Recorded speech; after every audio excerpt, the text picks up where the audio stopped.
Dia mak comblang profesional, tapi justru jatuh cinta pada kliennya sendiri. Yang tak disangka, pria itu adalah cinta lamanya yang hilang bertahun-tahun lalu. Apa yang akan Sari pilih? Cinta yang dulu pernah patah atau tugas yang harus diselesaikannya dengan profesional? Ketika perasaan dan masa lalu kembali datang bersamaan, apakah cinta bisa diberi kesempatan kedua? Sebelum lanjut ke ceritanya, jangan lupa like ya, subscribe, dan share video ini. Dukungan kalian berarti untuk kami bisa terus menghadirkan kisah-kisah yang menyentuh hati. Aku sudah terbiasa bertemu dengan berbagai macam klien mulai dari yang pemalu, terlalu percaya diri, sampai yang tak tahu apa yang mereka cari dalam sebuah hubungan. Setiap pertemuan biasanya hanya soal pertanyaan standar, observasi psikologis, dan penilaian diam-diam dari mataku sebagai mak comblang profesional. Tapi hari itu, semuanya terasa berbeda. Pintu kantor terbuka dengan suara lembut, seorang pria masuk dengan langkah tenang, mengenakan kemeja putih bersih yang digulung hingga siku. Senyumnya ramah, tapi matanya menyimpan sesuatu yang sulit dijelaskan. Aku berdiri dari balik meja, menyambutnya seperti biasa. "Selamat siang, Rizky." "Ya," sapaku sambil mengulurkan tangan. "Siang." "Iya, saya Rizky." Jawabnya singkat, lalu menjabat tanganku. Seketika, ada rasa asing yang terasa akrab. Tangannya hangat, dan entah kenapa, ada desiran kecil di dada yang membuatku gugup. Padahal aku sudah bertahun-tahun menjalani profesi ini tanpa sekalipun terlibat emosi. Ini bukan hal yang seharusnya terjadi. Kami duduk. Aku mulai membuka data formulir yang dikirimnya seminggu lalu. Umur, pekerjaan, latar belakang, tipe pasangan yang diinginkan, semua terlihat biasa saja. Tapi ketika aku menatap wajahnya lagi, ada sesuatu dalam nada suaranya yang seperti pernah ku dengar. "Kamu sudah pernah mencoba biro jodoh sebelumnya?" Tanyaku, mencoba tetap profesional. "Belum, baru kali ini saya memutuskan cari bantuan." Jawabnya santai. Saya pikir saya terlalu sibuk untuk memulai dari awal sendiri. Aku mengangguk. Boleh tahu alasan sebenarnya ingin dijodohkan? Biasanya ada sesuatu yang mendorong orang datang ke sini. Dia diam sejenak, tatapannya mengarah ke jendela di samping, seperti sedang menyusun kalimat dalam hati. Ada satu kisah yang belum selesai, mungkin saya butuh cara baru untuk melupakannya. Ucapnya lirih. Kalimat itu menusuk. Aku tidak tahu kenapa, tapi dadaku ikut nyeri mendengarnya. Aku menunduk cepat, pura-pura mencatat sesuatu di laptop agar dia tak melihat ekspresi wajahku. "Baik," ucapku pelan. "Kalau begitu, kita akan mulai dari pengenalan beberapa kandidat yang saya rasa cocok. Nanti akan ada sesi pertemuan, evaluasi. Dan kita lihat bagaimana prosesnya berjalan." Rizky mengangguk. Saya ikut aturan mainnya. Pertemuan pertama itu selesai dalam waktu tak sampai 1 jam. Tapi saat dia pamit dan berjalan keluar dari ruangan, aku masih duduk diam. Rasanya, jantungku belum bisa tenang. Ada sesuatu dalam dirinya yang menggugah bagian hatiku yang sudah lama kututup rapat. Kupandangi lagi nama di formulir, Rizky Dwi Atmaja. Nama itu terdengar begitu familiar, terlalu familiar. Bahkan, aku menepis pikiranku sendiri. Tidak mungkin. Dunia ini terlalu besar untuk kebetulan sekonyol itu. Tapi malamnya, saat aku duduk sendiri di kamar sambil mengevaluasi data klien, aku terus memikirkan tatapan matanya, suara bicaranya, dan cara dia menyebut bahwa dia punya kisah yang belum selesai. Seketika, kenangan yang sudah lama kulupakan menyeruak ke permukaan tentang seseorang yang pernah berjanji untuk kembali, namun menghilang tanpa jejak. Dan entah kenapa, aku mulai takut.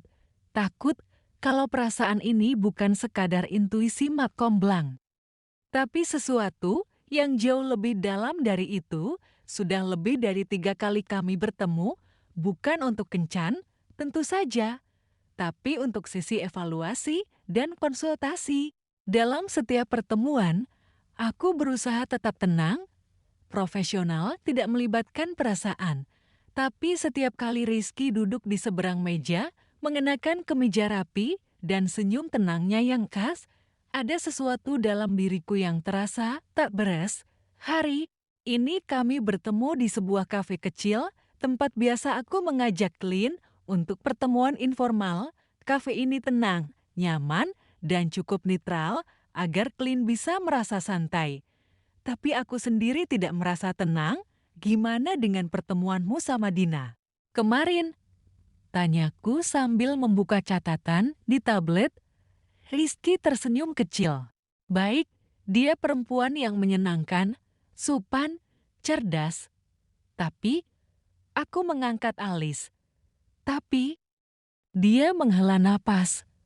Aku merasa seperti sedang wawancara kerja.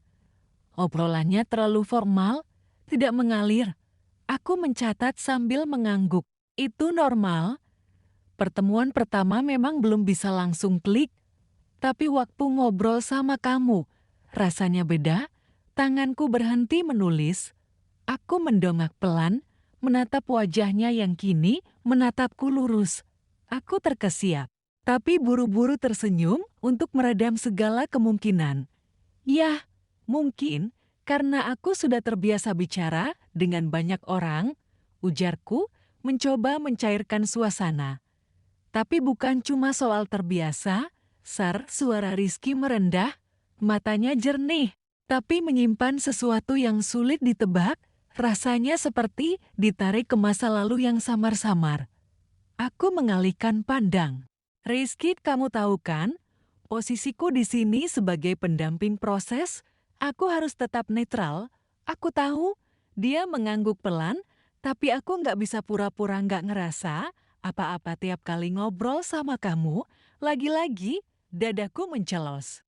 Aku tidak tahu harus bilang apa. Aku pernah menjadi orang yang mampu menjaga jarak dengan siapapun, bahkan dengan Clint yang paling gigih sekalipun. Tapi tidak dengan dia. Tidak dengan Rizky. Aku meneguk kopi yang mulai dingin, mencoba memberi ruang bagi pikiranku untuk tenang. Tapi pikiranku justru semakin kacau. Rizky, kamu pernah merasa kehilangan seseorang, tapi kamu nggak tahu harus menyalahkan siapa? Tanyaku tiba-tiba. Dia terdiam, lalu menatapku dalam pernah bahkan sampai sekarang. Aku menelan ludah. Rasanya aku tidak seharusnya membicarakan ini, tapi kata-kata itu terlanjur keluar. Dan yang lebih buruk, aku tahu siapa yang dia maksud, atau lebih tepatnya, aku mencurigai itu siapa? Tanyaku, meski aku nyaris tidak ingin tahu jawabannya. Rizky menunduk. Jemarinya menggenggam cangkir kopi dengan gelisah. Namanya Sari. Kami dulu dekat, sangat dekat. Tapi dia tiba-tiba pergi. Waktu itu aku terlalu muda, terlalu sibuk membuktikan diri, sampai lupa memegang janji. Aku membeku, dunia terasa berhenti. Suara di kafe memudar, dan hanya detak jantungku yang kini terasa menggema di telinga. Sari. Nama itu keluar dari mulutnya seperti hantaman keras yang menghancurkan tembok pertahanan yang selama ini kubangun. Dadaku sesak, tenggorokanku kering. Apa? Kamu pernah nyoba nyari dia lagi? Tanyaku lirih. Rizky mengangguk pelan. Aku coba, tapi jejaknya hilang. Nomor berubah, alamat pindah, sosial media nggak aktif lagi. Aku tersenyum getir. Tentu saja, karena perempuan itu adalah aku. Tapi aku tidak tahu harus bagaimana. Apakah aku harus mengaku sekarang? Apakah aku siap menghadapi segala penjelasan yang seharusnya datang bertahun-tahun lalu? Atau aku tetap diam dan berpura-pura menjadi orang lain demi menjaga perasaan ini tetap terkunci. Sesi hari itu berakhir dengan kecanggungan yang tak kami bicarakan. Rizky pamit lebih dulu dan aku duduk mematung di sudut kafe. Tanganku gemetar saat menyentuh layar tablet, tapi aku tak bisa menulis. Apa-apa perasaan yang selama ini kuabaikan, kini tumbuh liar dan tak terkendali, dan lebih menyakitkan lagi, karena yang menumbuhkannya adalah orang yang pernah menghancurkan hatiku dulu. Aku selalu percaya bahwa waktu akan menyembuhkan segalanya, tapi kehadiran Rizky membuktikan bahwa ada luka yang tak pernah benar-benar sembuh hanya tersembunyi di balik tumpukan kesibukan dan senyum yang kupaksakan setiap hari. Sudah 3 hari. Sejak pertemuan di kafe itu, aku menghindari semua pesan darinya, tidak ada jadwal pertemuan, tidak ada evaluasi, dan tidak ada tindak lanjut dengan Dina perempuan yang seharusnya kujodohkan dengannya. Aku butuh waktu. Namun pagi ini, saat aku baru saja tiba di kantor, Rizky sudah duduk di ruang tunggu, mengenakan jaket gelap dan celana jeans sederhana. Rambutnya sedikit berantakan, matanya menatapku begitu dalam seolah sudah menunggu penjelasan. Aku menghela napas. Masuklah.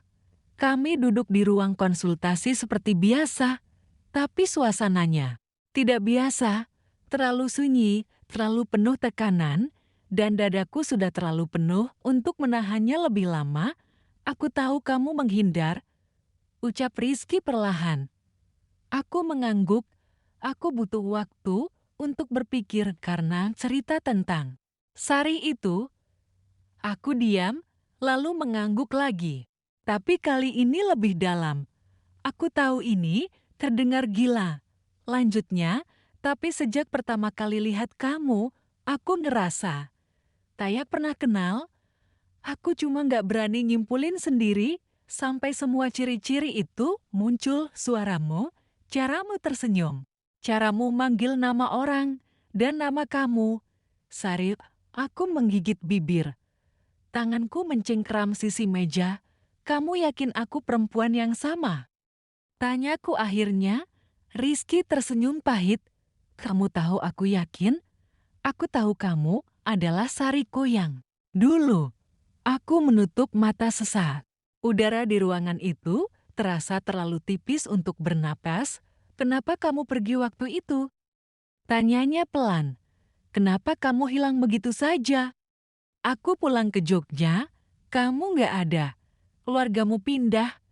Aku kehilangan kamu, aku menatapnya, dan saat itu juga semua perasaan yang kupendam selama bertahun-tahun menyeruak keluar seperti banjir yang tak bisa dibendung.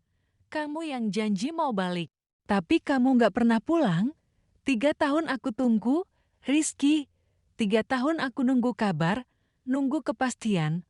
Kamu pergi dan nggak pernah menoleh ke belakang. Aku harus menyelesaikan masalah keluargaku, papa sakit, usaha bangkrut, aku kerja. Siang malam buat nutup utang, aku nggak mau kamu ikut menderita, aku pikir. Kalau aku balik saat semuanya sudah stabil, kita bisa mulai dari awal, mataku mulai basah. Tapi kamu nggak tahu rasanya jadi orang yang ditinggal tanpa penjelasan, tanpa tahu harus berharap, atau melupakan Rizky bangkit, duduk di sampingku. Sari, aku nyesel banget. Tapi sekarang aku di sini, dan aku masih cinta kamu. Jantungku seperti diremas. Kalimat itu dulu adalah doa yang tak pernah terkabul, kini hadir di waktu yang paling membingungkan, dan kamu datang ke aku, bukan karena tahu aku Sari yang dulu. Tanyaku lirih. Tidak, aku benar-benar tidak tahu. Aku datang sebagai Clean karena aku pikir hatiku sudah siap membuka lembaran baru. Tapi ternyata, aku malah ketemu kamu, perempuan yang gak pernah benar-benar bisa aku lupakan. Aku menunduk, air mata mengalir tanpa bisa kutahan lagi. Aku bingung, Rizky, aku ini mak komblang, aku harusnya bantu kamu menemukan orang lain. Tapi sekarang, Aku malah terseret ke dalam cerita yang belum selesai. Dia menggenggam tanganku, kalau memang ini takdirnya, kenapa harus ditolak? Aku menggalang, karena cinta nggak cukup, dulu kita punya cinta, tapi kamu tetap pergi. Dia menatapku. Dengan luka yang sama dalamnya seperti yang kupunya, beri aku kesempatan untuk menebus semuanya, Sar, bukan sebagai Clint, tapi sebagai pria yang dulu pernah kamu cintai. Aku terdiam lama. Dalam diam itu, aku tahu ini bukan hanya tentang cinta yang belum selesai. Ini tentang keberanian membuka luka lama dan bersiap menerima risikonya, dan aku belum tahu apakah aku cukup berani untuk itu. Aku tak langsung menjawab Rizky hari itu. Setelah semua yang terungkap, aku butuh waktu untuk benar-benar mengurai apa yang kurasakan antara logika dan hati, antara luka lama dan cinta yang masih ada. Semuanya berputar dalam kepalaku, menuntut untuk dipilih. Tapi bagaimana caranya memilih? Jika keduanya sama-sama membuatku takut, selama bertahun-tahun, aku belajar menjadi mak comblang yang rasional, tidak terlibat secara pribadi, tidak terjerumus pada permainan hati. Tapi nyatanya, ketika cinta lama datang mengetuk, semua teori yang kupelajari runtuh seperti bangunan rapuh. Pagi ini, aku duduk di meja kerja, menatap profil calon pasangan Rizky yang seharusnya kukirimkan minggu lalu. Perempuan itu baik, cerdas, dan secara kriteria sangat cocok dengannya. Tapi kini aku bertanya, apa pantas aku meneruskan ini ketika aku sendiri masih berharap bisa berdiri di sisinya? Pintu kantor terbuka, aku tahu itu, dia bahkan sebelum menoleh, Rizky masuk tanpa kata, tatapannya sendu, tapi penuh harap. Ia berdiri di hadapanku, diam, menunggu. Aku nggak bisa pura-pura profesional lagi, kataku akhirnya. Setelah tahu kamu Rizky yang dulu, aku nggak bisa bantu kamu cari pasangan. Karena yang aku pikirkan, bukan siapa yang cocok buat kamu. Tapi aku Rizky menarik napas, lega. Aku pun nggak bisa jalanin proses ini kalau bukan kamu orangnya. Tapi itu egois, jawabku. Aku takut ini hanya emosi sesaat. Apa yang kita punya dulu bisa jadi hanya kenangan yang terlalu indah untuk dilupakan. Dan sekarang kita cuma berusaha menambalnya pakai bayangan masa lalu. Dia duduk di hadapanku. Saat aku jatuh cinta padamu 2 kali.